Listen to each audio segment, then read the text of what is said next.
Hello नमस्कार, आप सभी का स्वागत है मेरे YouTube channel doctor Sonia gynaecologist की परामर्श पर। हम बात कर रहे हैं प्रेगनेंसी में बढ़ने वाली बीपी की। तो इस वीडियो में हम आपको बताएंगे कि ये बीपी कैसे प्रभावित करेगा माँ और बच्चे के स्वास्थ्य को, क्या क्या रिस्क फैक्टर होते हैं बीपी बढ़ने के प्रेगनेंसी में और उसका पॉसिबल मैनेजमेंट कैसे किया जा सकता है। तो सबसे पहली बात, बच्चे पे होने वाले प्रभाव। बच्चे पे होने वाला पहला प्रभाव है समय से पहले डिलीवरी का होना, मतलब कि प्री मैच्योरिटी। ऐसा बहुत बार होता है, बीपी की वजह से बच्चा पेट में भरना, बच्चे की ग्रोथ कम हो जाती है। और इसके अलावा अगर बीपी अनकंट्रोल रहा, माँ ने दवाइयां समय से नहीं ली या कोई भी रीजन रहे, तो बच्चे की पेट में डेथ भी हो सकती है।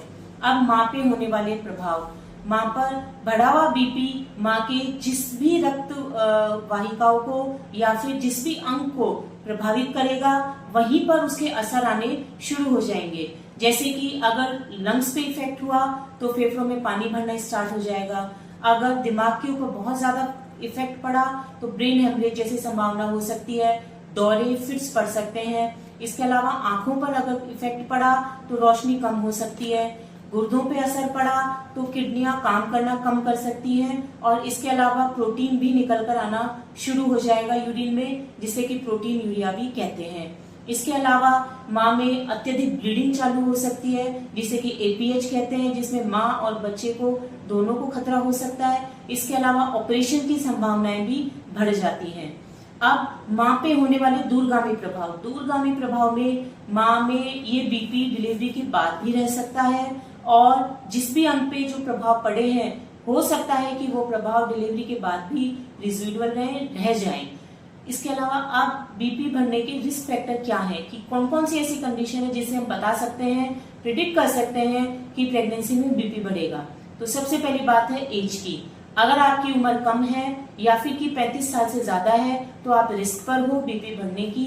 इसके अलावा अगर आपका वजन BMI इंडेक्स से जो देखा जा रहा है वो 30 से ज्यादा है तो आप रिस्क पर हो बीपी बढ़ने के लिए। इसके अलावा अगर आपका ये पहला बच्चा है तो भी आपका रिस्क ज्यादा है। आपके परिवार में किसी को बीपी बढ़ने की हिस्ट्री है तो भी आप रिस्क पर हो। इसके अलावा अगर आपका बच्चा ट्रीटमेंट से लगा है या फिर ART के बाद लगा है तो भी आप रिस्क हो बीपी बढ़ने के लिए।